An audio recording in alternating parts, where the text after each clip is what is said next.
Thank you to everybody for joining us today. This is our first one officially that we're doing under the ACE banner. So thank you guys so much for taking the time. Just as a reminder that we will be doing these bi-monthly moving forward. After this one, we'll do another one, not next month, but the month after that. So be looking for that to come out. And also another reminder that if you register for the webinar, you're going to get an email after the webinar that's going to have a discount code for 15% off any of our project controls services. So be looking out for that after the webinar is over. In addition to that, we will be posting the webinar on our YouTube channel. So if you guys have anybody that didn't get a chance to register or had a meeting or something and couldn't join us today, we'll have that up on our YouTube channel, hopefully by the end of the week. So if anybody wants to go check that out, or there's a portion of it that they want to watch back and see something that Diana said, we can do that as well. Well, my name is Josh Jewell. I'm the Chief Development Officer at ACE Consulting, and I really appreciate everybody taking the time today. Our topic today is navigating delays, time impact analysis. So the goal by the end of this webinar is for attendees to understand how to apply TIA to assess real or potential delays, recognize how critical path analysis underpins effective decision-making, and see why thorough documentation is essential for an accurate and defensible time impact analysis. So I know that's a whole lot. Diana will be able to get into it with you guys and really get to the nuts and bolts of all this. So our speaker is Diana Hagan, as you've heard me mention. She's our Director of Project Controls and Training at ACE. She's a graduate of Eastern Kentucky University with a degree in construction management. She started her career at Messer Construction and built her construction foundation as a superintendent and project manager there for almost 10 years. She also was a former president of the Lexington chapter of NAWIC, which is National Association of Women in Construction. And with ACE, her main responsibilities are guiding contractors through success through scheduling, delay claims, expert witness, and training services. So she's got a wealth of knowledge and experience, and we're really lucky to have her on today. If anybody has any questions while the webinar is going on, if you could just throw that in the chat, we will get to as many of them as we possibly can before the end of our time today. And if we don't get to all of them, we can always send out the answers to those questions as well via email afterwards. So with that being said, Diana, I think we're ready to kick things off.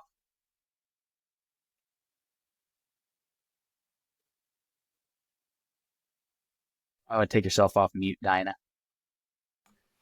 Thanks, Josh. As Josh said, we're going to be walking through what is a TIA. That might be a foreign word to you, but a TIA is just a fancy name for putting a delay into a schedule and the schedule calculating that delay for you. There is a process to that. So we're going to walk through that today. That process, preparing a delay schedule, will be the second part of today's webinar, and then creating that cadence of the delay schedule. And what does that do to your critical path and understanding and reading that delay? So there are obviously several kinds of delays that you can have. There are excusable delays and inexcusable delays. Excusable delays are things like weather, material procurement issues, change orders, owner delays, requests for proposal, late notice to proceed, undisclosed conditions, unknown site conditions. Those are just some of the typical ones that I see a lot of. You can have inexcusable delays, meaning you cannot get time from the owner or government for your delay. And those might be manpower. So your subcontractor is not bringing in enough crew to do the work per their duration provided. Maybe it's a productivity delay, a submittal rejection, and it keeps getting rejected, and that delays. Maybe that delays your notice to proceed, and if it's on the contractor versus if it's on the government or owner who has a specific review period. In that instance, that could be excusable if the owner or government goes over their review period per the specifications. You have other things on this like deficient work. So if a subcontractor installs a roof and it's not per the specification and drawings, and that needs to be torn out and fixed, that would be an example of deficient work. So those are some examples. The excusable delays, you would be able to do a time impact analysis. On the inexcusable delays, you'd be doing a recovery schedule, which is just a fancy term for you're compressing your schedule to fit inside the contract duration. So before you get started, even figuring out what to do with your delay, you need to have some things going on in your schedule in order for that to even function, to work, to give you the right information, meaning how many days that you're going to be asking from the owner or government. The first one is that you need a schedule that has the correct logic and sequencing that corresponds with what is happening out in the field prior to your delay. So a lot of times I might be helping a client and the schedule's not even ready for me to put a delay in. They haven't kept track of start and finish dates. They've changed the sequencing of work middle of the project, which happens a lot, and they haven't updated their schedule. So that's what I mean by correct logic and sequencing. Need a schedule that has been updated monthly with correct actual starts and finishes. That becomes important so that we have the right information before we get started.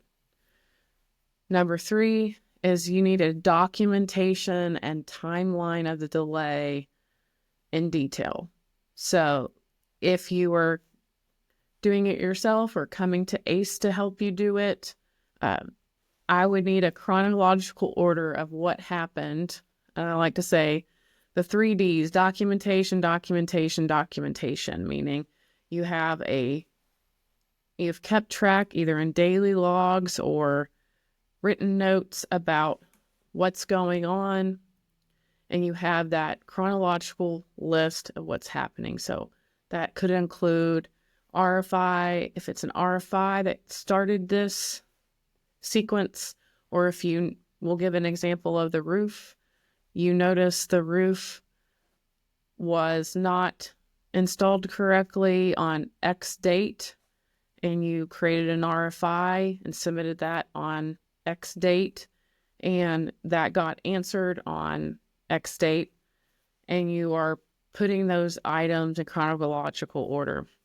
You would also need to have the scope of work for the delay and the change to that delay, and detail with sequencing to input into the schedule to show the delay. So what that could include, like, for example, with the roofing issue, maybe it's the rework that you're doing, any activities that are going to be pushed out due to that delay. That's the next bullet point, is you got to figure out how to tie logic to that delay. So you need to know all of that in order to even prepare for putting your TIA together. So what is a TIA? It's just a fancy name for forward-looking prospective schedule analysis technique that adds a model delay into an accepted contract schedule. So that's the fancy term for what I just explained to you, meaning you have to have an accepted contract schedule that's up to date, correct logic and sequencing, and then you're projecting out that delay into the future and seeing what's going to happen to your schedule and how many days it might delay your schedule. So this is just a graphic of you could have a delay, what is the cause and what's the effect of it. The cause is the delay event, and the effect is the critical activity delayed, and if that would affect your completion date, then you would affect your critical path. So there are two main types of time impacts. What's called a prospective analysis, which is the most typical. It's going on right now, and the schedule that you would be using is the schedule you have updated as of today because the delay has started in that month that you're working in. That's the main one we'll talk about today. The retrospective analysis is something that does happen. I will give you an example of maybe as a general contractor, you have a delay. 5 months later, you might realize later that it's a delay, and you need to put a TIA together to show that delay to the owner or government. And what you are having to do is go back in time. I typically will tell clients to just give me a call because that one's not straightforward. You don't use the schedule that you are currently working in.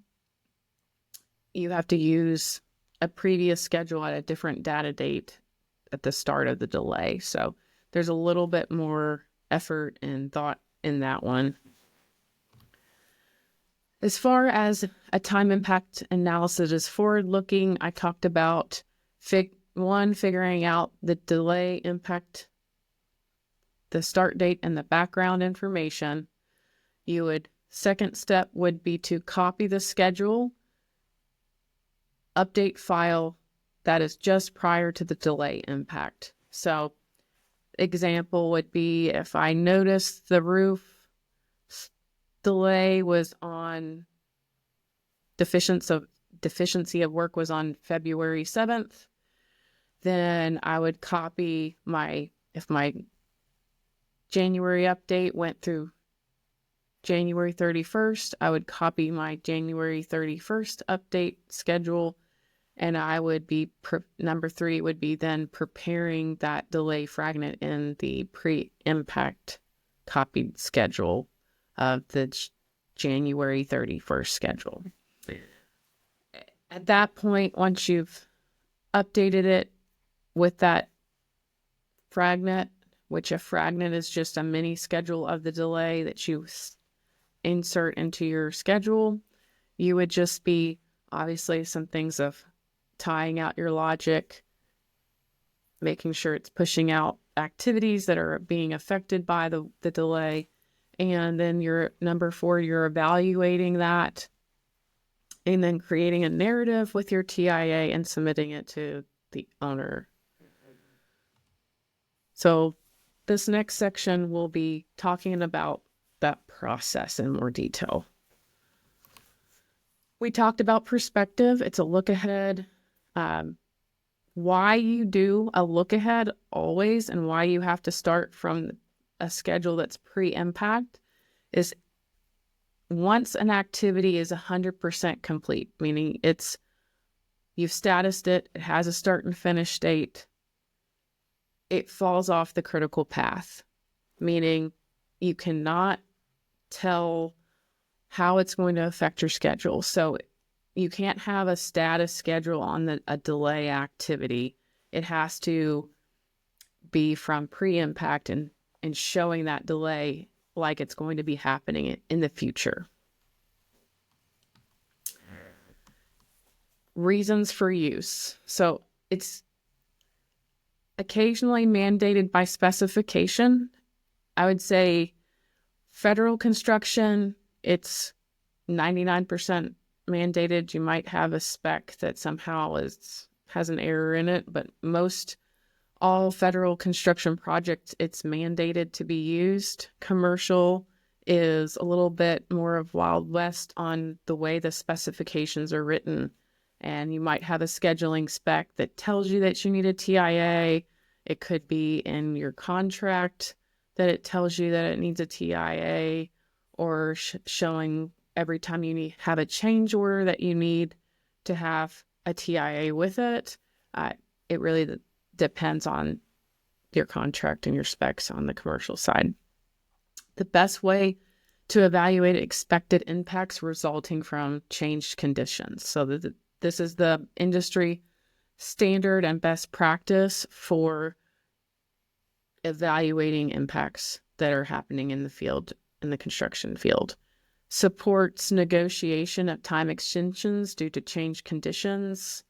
So big picture, if you have any delay, change order, RFP, request for proposals, this is what you would use to say, hey, owner, based on this scope of work, this delay, this is what the new end date, calendar day time that's going to take to do this new work based on the scope provided for the delay that happened.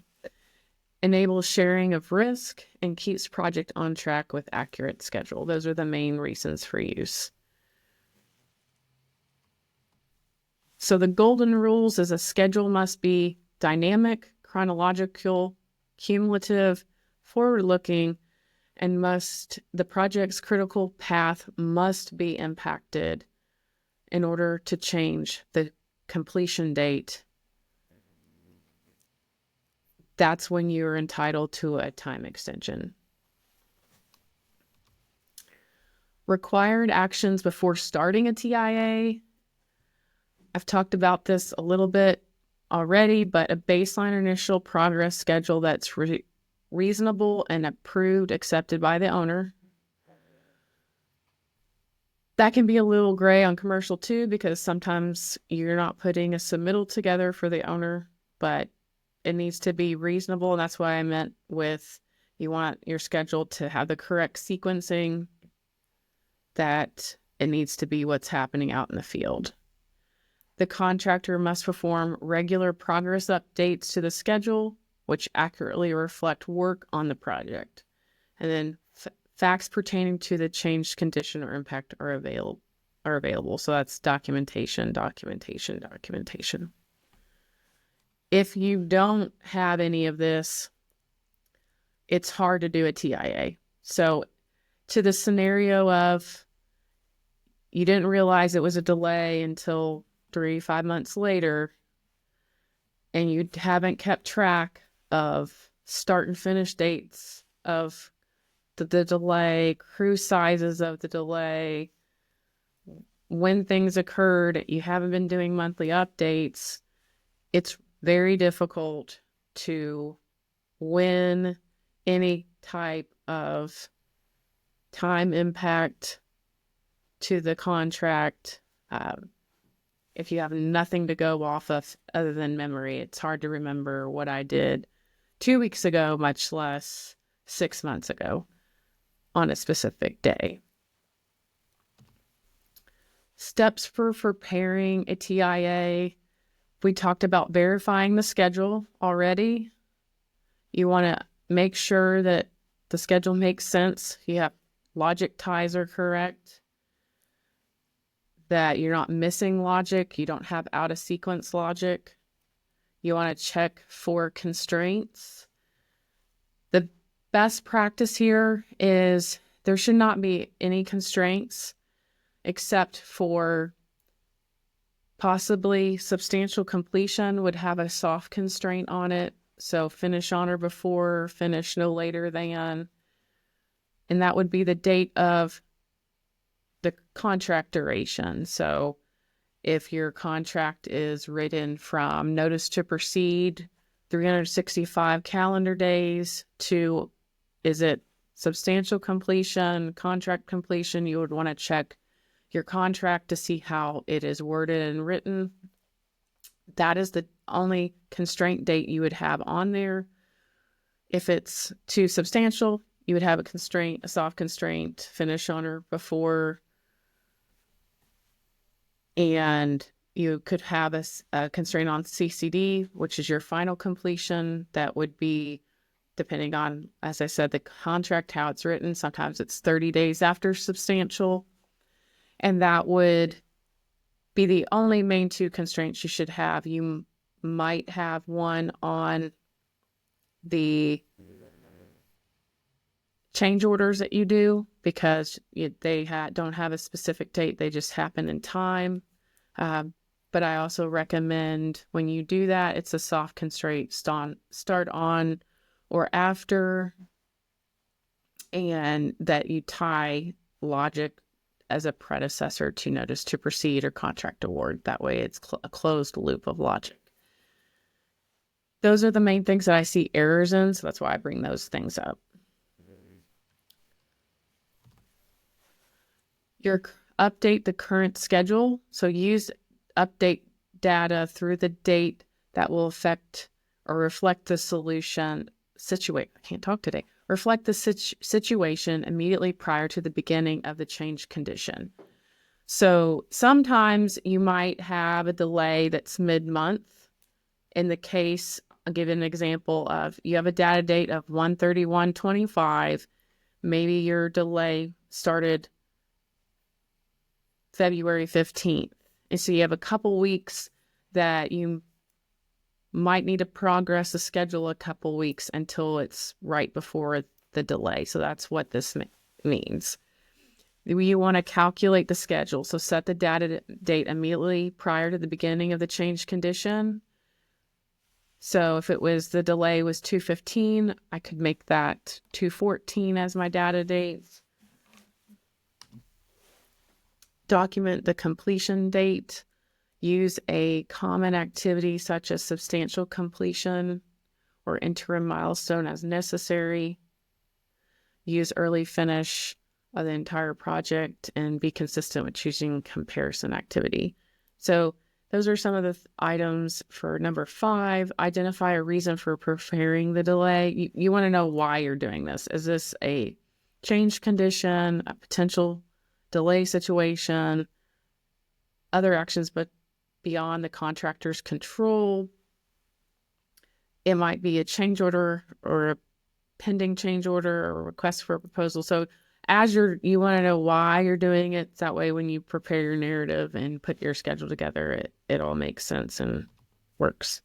So as your number 7 is create a copy of reference schedule for use in the analysis.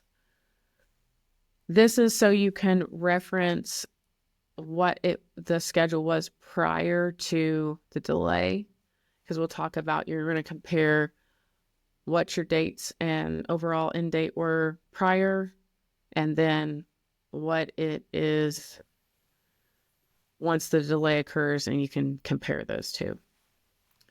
Determine scope of work required to deal with the change condition. So we talked about that a little bit already.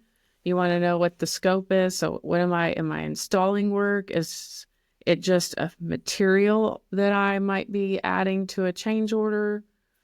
Is it a delay and I'm having to rework deficient work? Want to know the manpower and resources for that delay or change, and sequencing rationale. So that's just a fancy term for how do the tasks that are new related to the schedule that's happening originally. So example would be the roof delay, if the deficient work that they installed and now they're going to have to rip out because they installed it wrong. How is that tied to the original schedule? Once they fix the reworked roof, is it tied to the slab on grade so that they can't pour the slab until they're dried in?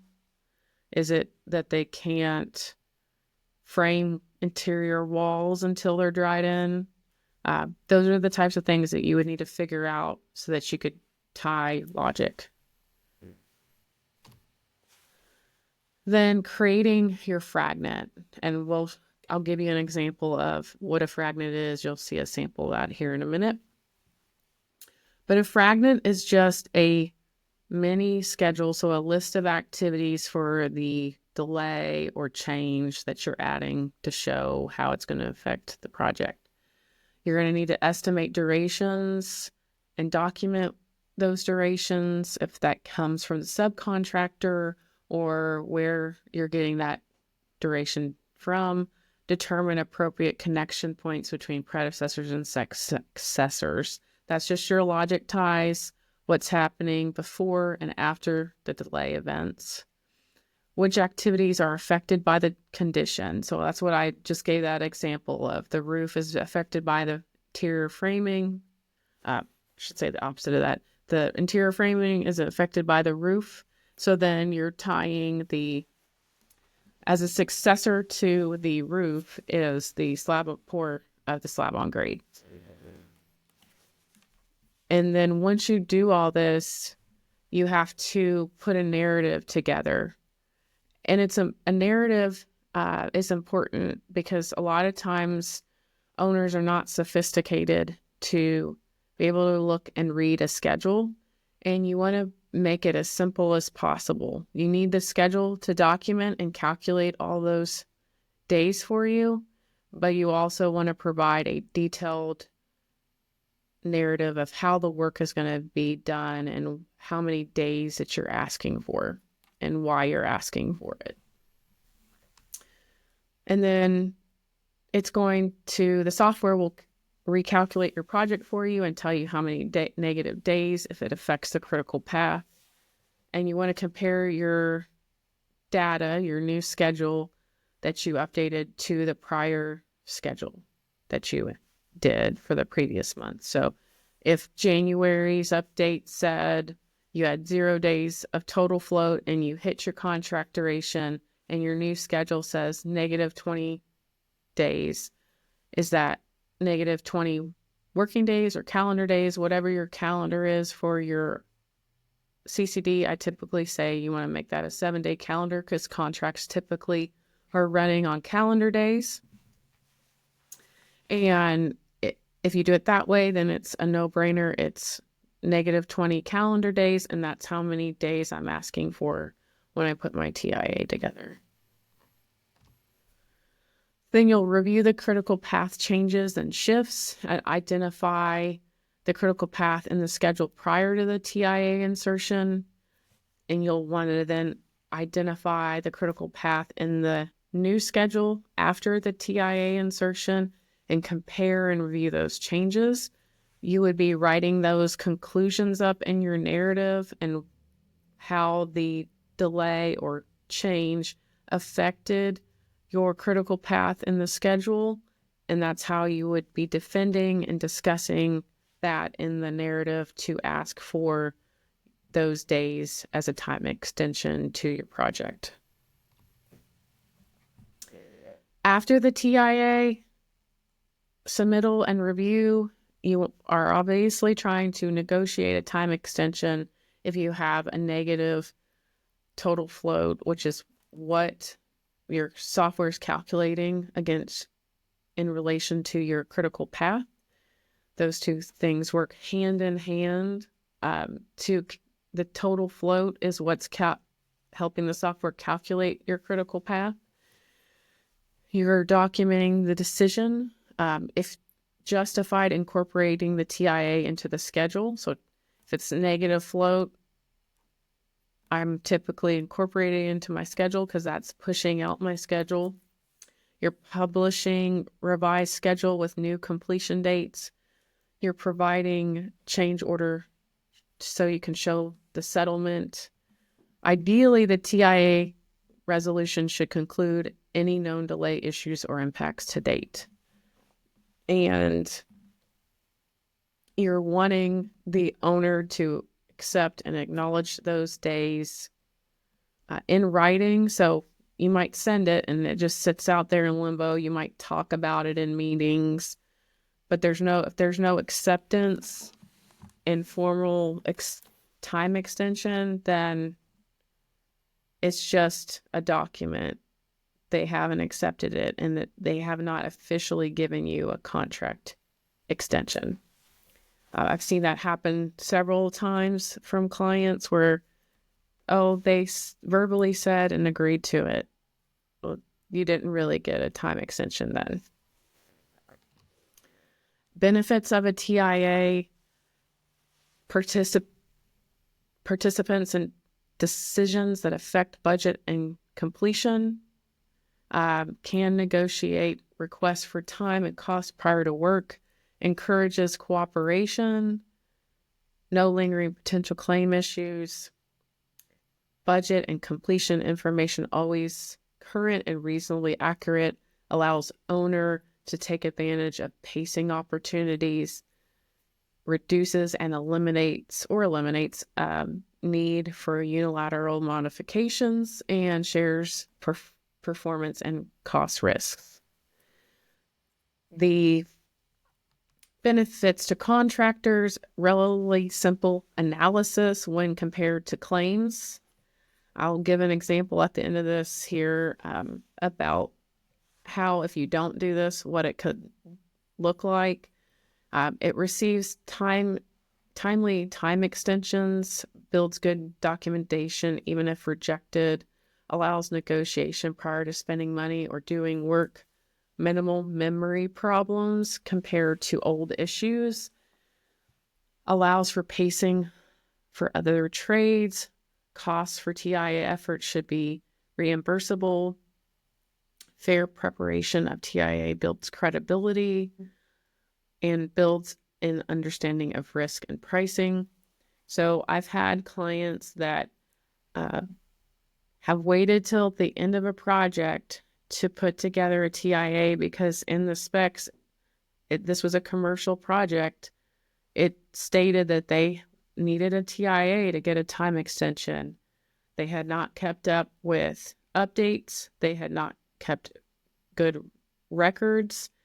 And you get into situations where you are just in the owner's good graces if they give you that time extension, because if it doesn't make sense, you're just going off memory and sequencing that you never updated in your schedule. That in order for the critical path to make sense, to get your time extension, all of those things have to fall in place. So poor planning and poor documentation equals poor performance. So here is an example of a TIA. It's just a small TIA that I put together. So example would be a prefab building, typical construction project. Work includes erection of prefabricated buildings on a concrete foundations, electrical, mechanical, and landscaping. The contractor has an approved baseline and submits regular updates with pay estimates. So this is on P6, and I added a fragment into the schedule.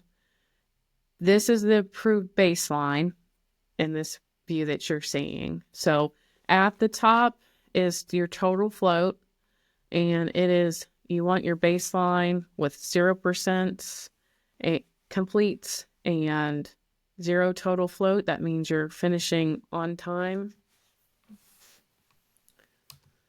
And now that you have a delay impact, the contractor discovered a 55-gallon barrel of unknown contents on March 14th while excavating the building foundation. What do you do?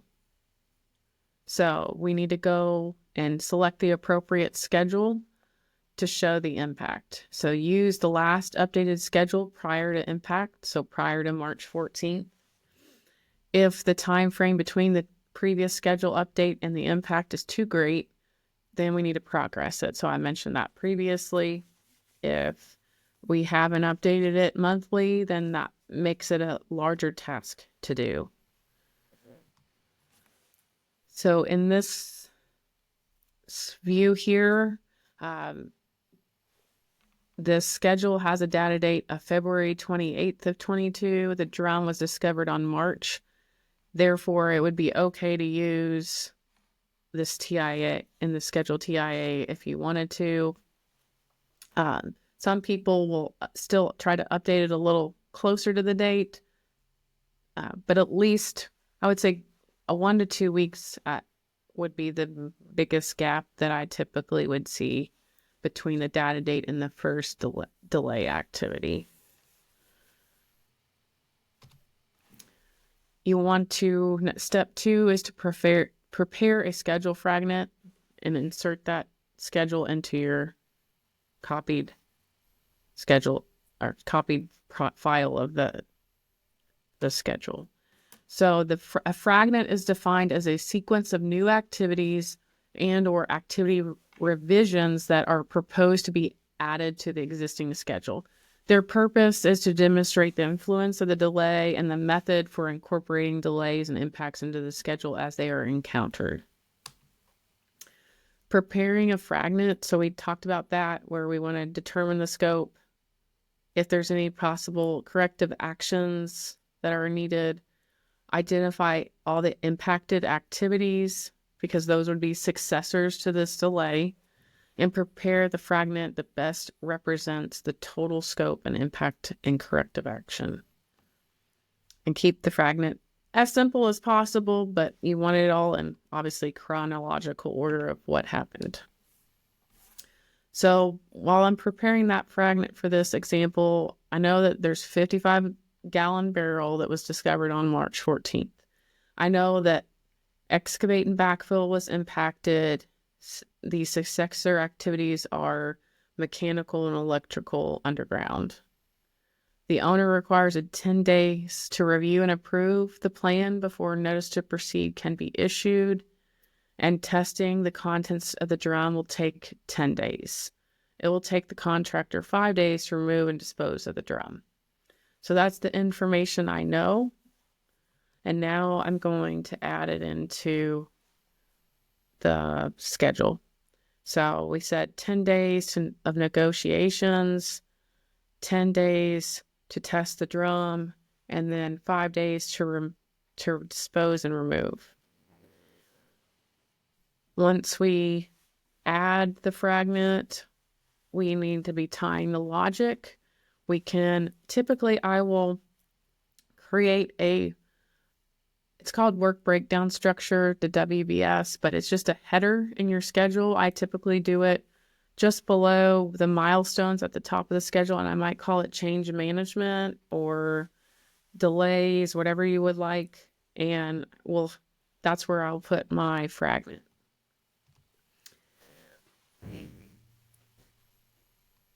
So you can add the delay fragment, and it's going to happen in between activities. So this is just a visual of what this is looking like in the schedule. If the impact affected an original activity 1, then the delay fragment occurred, and then it pushed out activity 2.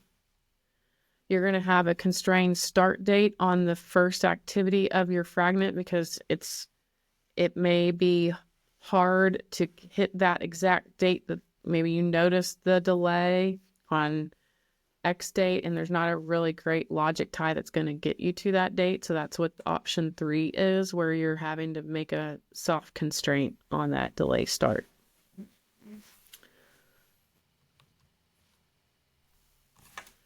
Once you excavate and backfill, that's what I was just talking about. Then this is when they discovered that 55-gallon drum. You are inserting these 3 green activities into the schedule in between excavate and backfill and doing underground utilities. So you want to check your default calendars. It does matter. I talked about your overall total float being in calendar days or working days. Typically, it's going to default to a standard calendar you might use, and it may not be the correct one. So that is something to look at. I added, you want to create a WBS. So like I mentioned, sometimes you can call it delays or change management, and you're going to want to add that to your WBS. And P6, it's a separate tab. If you're using different software, it might be inside the software and all in the one spot like Microsoft Projects. Once you add the WBS, you can create your activities and put durations to them.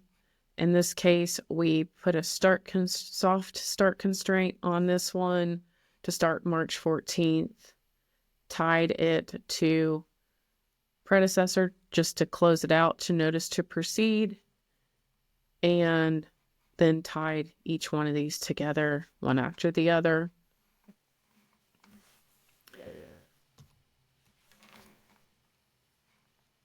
This is just showing you where in P6 you would be assigning a constraint to the negotiations of the drum discovery. It could look different depending on what software you use, but in general, that's usually it's in the details window, no matter what software. Renumbering your activity IDs. This is something little but helpful, so you have a specific activity IDs for your TIA, so that they're unique to the WBS that you're in. So once you've inserted the TIA with the durations, your logic, you can see here that it's telling me I am negative 18 calendar days behind schedule. I am 11 working days behind schedule. That's the difference between the negative 11 and the negative 18. This is telling me, because I have my contract completion date in a 7-day calendar based on the contract duration being in the 7 days a week. Step 4 is to review your dates and changes. Now that the fragment, including durations, is inserted into the schedule, you'll want to note the project completion date is your last activity. Recalculate your CPM, which is the whole schedule, and note any changes to the project completion date, and note any changes to any interim dates. So that's what that negative 18 is. That's the new the difference between the soft constraint of the original contract award and what the new end date's going to be of July 18th. That's negative 18 days behind schedule. So once you review dates and changes, you want to check what those are. Like I said, it's now going to be the project completion date is June 30th of 2022 in this example. So prior to recalculating the schedule and adding the fragment. So that's how it's coming up with the negative 18 that we're looking at on the screen here. So if the project completion date slipped, then the critical path was impacted, then the contractor's owed time. If applicable, note whether other contractual dates slipped. In the example, after the TIA was added, the CCD is now July 18th, which is a negative 18 calendar days of negative float, meaning the schedule is now 18 days behind schedule, which is your impact to the project. Days owed. I bring this up a lot because it gets overlooked a lot, and it is your calendars, assignments. If you don't have necessarily the manpower to put the schedule together and you're rushing a little bit, it's something that gets overlooked a lot when you're not assigning the calendar to activities, and you want to make sure, what am I asking for from the to the owner?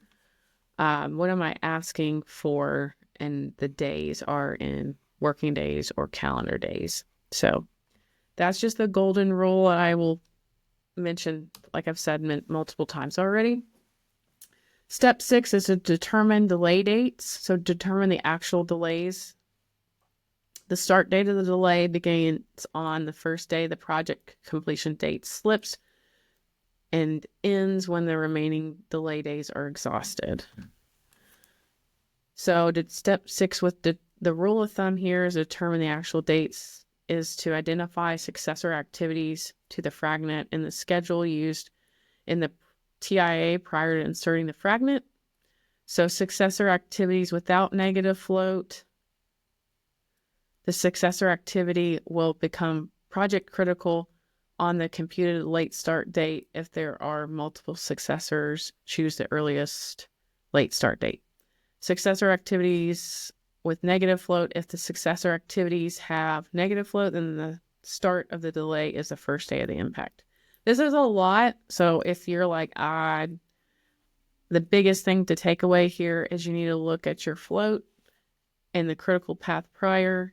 And then that's when the start's kind of clicking. And you're welcome to reach out to ACE Consulting, and we can always help you with this because it is a lot. When I was a superintendent project manager, we didn't really talk about this, do anything with it. It was not until I started being a full-time scheduler that it was something that I even realized that we needed to do. Excusable or compensable. I talked about this at the beginning of this webinar, and that is determining if you can get time from the owner or if it's something that it's on the contractor or on the subcontractor. So, as a GC PM, I may have back charged a subcontractor because they could not man up and have enough crews on site to do their work. And because of their delay, I had to then back charge them the time it took for somebody else to get us on schedule. Example might be dry in. If there's a delay to any one of those exterior skin contractors like roofing, and the framing and drywall contractor really drives interior finishes. So I may be trying to accelerate the drywall contractor and the framing contractor so that I can get back on schedule, and that's going to get back charged to the roofer in this example because they delayed the project. And to show that, you would need to see how much time, if you wanted to see how much time you needed to try to compress, to pull back if it's a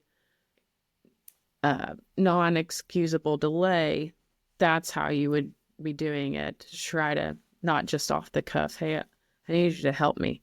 Well, how much do I need you to help me? How much time do I need to shave off? This also does the same thing. Even if you're not trying to get time from the owner and there's delays going on that either the contractor or subcontractor owns, you can use this tool as well. If the contractor has a concurrent delay and the critical path delay, then the delay is excusable but not compensable. If there are no concurrent contractor critical path delays, then the delay is excusable and compensable. What does that mean? So if you have a contractor delay, maybe it's manpower, and you also have a delay from the owner, you're going to have to look at the way your contract's worded, but typically it's excusable. They'll give you time, but they're not going to give you money. If there is no concurrent delay, then they're going to give you time and money. That's what that means. That's just industry, like typical what happens. I always refer back and tell people, hey, we need to read your contract and see how it's written, because sometimes it might look different, especially on commercial side. And then force majeure or acts of God that happen, like a tornado, something like that, a hurricane. Those delays are excusable but not compensable typically, unless, like I said, you look back at your contract, see how it's worded. Step 8 is documentation. So document the time impact analysis in a price negotiation memorandum and in the modification that you send. Description of the impact or change condition and other facts and assumptions used in the TIA. Maintain hard and electronic copies. Description of the fragnet included in your narrative. All the logic changes, calendar changes, predecessor changes, those types of things.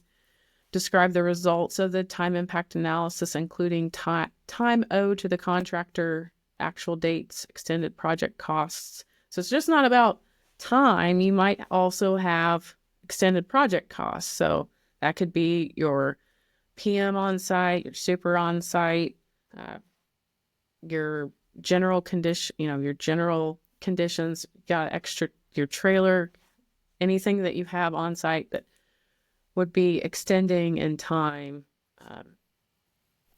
You're also including that as part of your proposal. So that is the main piece of the webinar. And the last piece here, I'll let Josh review if there's any questions we have. Yes. So we do have a couple of questions. So first from Robert, can you discuss your options for leverage in getting timely approvals on RFIs and change requests, COD within 60 days? What is reasonable time for government to answer RFIs and changes? And Greg actually responded in the chat too, and he is absolutely right. There is most of the time in your contract or in the specification is going to tell you how long the government has to respond on a submittal. Now, the change order, Diana, you may be able to answer that one a little bit different than me. It's a little bit of gray, especially government, because it might tell you in the specs. I typically will word search and try to find where they have it hidden. Sometimes it will say all submittals, all RFIs have like a 14 calendar day or 14 working day review period. And that is what I would put in my, like if it's a fragment I'm adding, they have, maybe it's a PCO that I'm putting as a putting a TIA together for. I'm going to put that review period in the schedule. I've had VAs where clients are like, they take forever, they're not hitting. So I want to put their average is 30 days. So it's kind of a Wild West, I'll call it, on what that looks like. I would refer back, like others have said, to your spec. And then if you don't have one, it's something that if it becomes an issue, you probably want to have a conversation, because every time you make a TIA, you bring up a good point that I want to make here is you're projecting out an end date. So if you have a review period of them approving this PCO, when I put that narrative together, I'm saying, hey, government, hey, owner, this is only good if this gets approved by X date based on the activity A1000 that says review and approve PCO by owner. It tells me even if I put a 14-day duration on it, what's my finish date? I need an approval by that date, or this TIA is null and void, and I'll need to give you a new TIA every day after that. I'm just adding a day of negative to the schedule. You bring up a good point about wording as well, specifically with the government. When you send something in, make sure that it's worded properly, because they're going to read it upside down, inside out, and backwards to try to get what they want if necessary there. So along also the lines of Robert's question, so if you have a change order and you're not getting a response back, what kind of leverage would we typically use if we were trying to help a contractor out? Typically, it's the first step. I typically would be on if it's a NPM meeting, an owner meeting, and we're talking with them, and saying, why we need it. We're having the document in front of it, and I needed this by X date. It's impact. You're basically verbally talking through the TIA and saying why. That's just step one, because you're also, there's a lot of politics here. So you're trying to keep the relationship together, because once people start getting mad at each other, it gets harder to get what you want.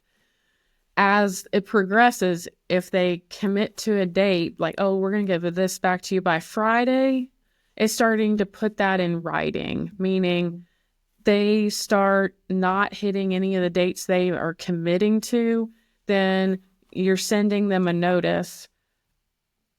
It can be weekly if it gets to that point where you're saying it doesn't take that long to add a duration to an activity and say, our new end date, if I don't get a date by Monday, so if the due date they told you was Friday, you don't get anything Friday, you send out an email Friday evening. If I don't get anything back by X date, this is my new, it's pushing it out even more. And at that point, it depends on what it is. So that is if it's a pending, I would call it like a change order that you're wanting. Josh, I don't know if the question gave an example of what type of delay, but if it's a delay that was an unforeseen condition and they're bickering with you about days and that type of thing, that can lead to... It's more or less just about the government responsiveness. Gotcha. Just about the government responsiveness.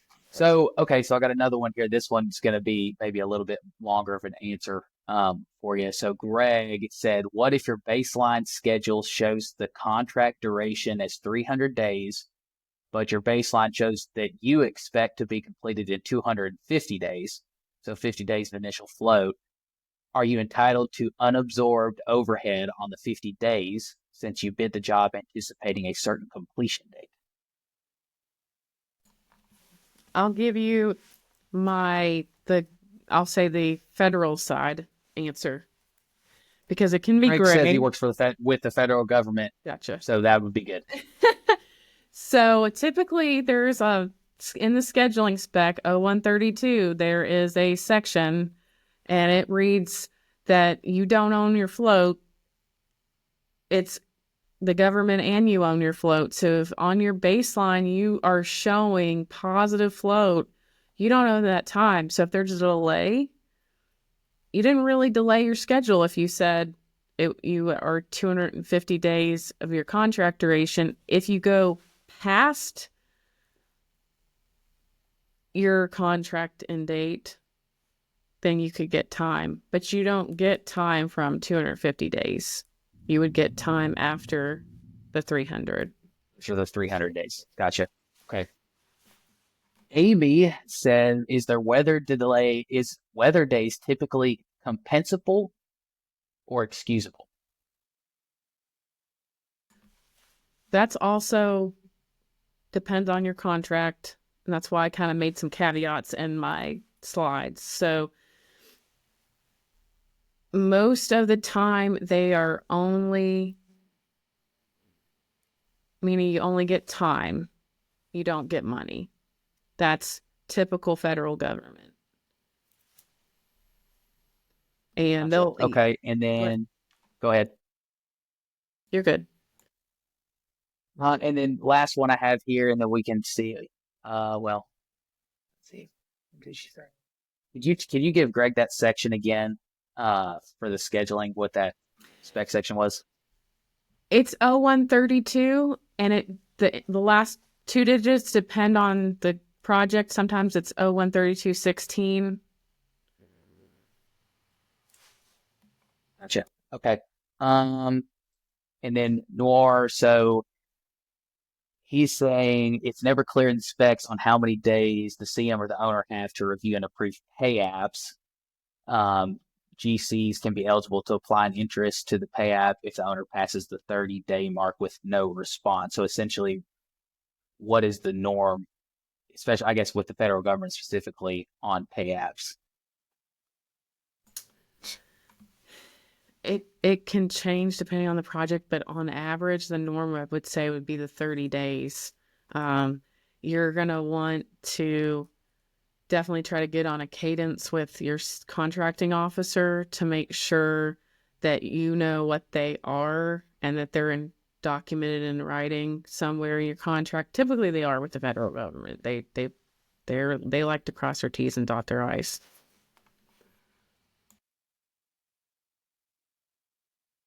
Gotcha. Okay, so I don't think there's any other questions. Nope, I think we're good. Well, thank you guys, everybody that jumped on. Thank you for your time, Diana. As always, thank you so much for taking the time. Just as a reminder, we're going to send out an email back. We had some people asking about professional development hours. When we send out the email that's got our discount code for our project control services, we will have a document for anybody that needs it for professional development hours, so that that can be used. And then in addition to that, we'll also have the slide deck on there as well as a download, so that if anybody missed anything, I know there's some slides previously that some people had missed. So if you need to go back and look at those, you can. And then also, if you want to go to our ACE YouTube channel, we're going to have this put up here in the next couple of days. Hopefully by the end of the day tomorrow. We may have to do some snippets at the beginning, but we'll have that up on our ACE YouTube channel, so anybody can go look at it if they missed anything. So again, thank you so much. And if you have any questions or anything, you can go to ace-consulting.net, or you can give us a call anytime. We'll be happy to help. Thank you, guys. Bye, guys.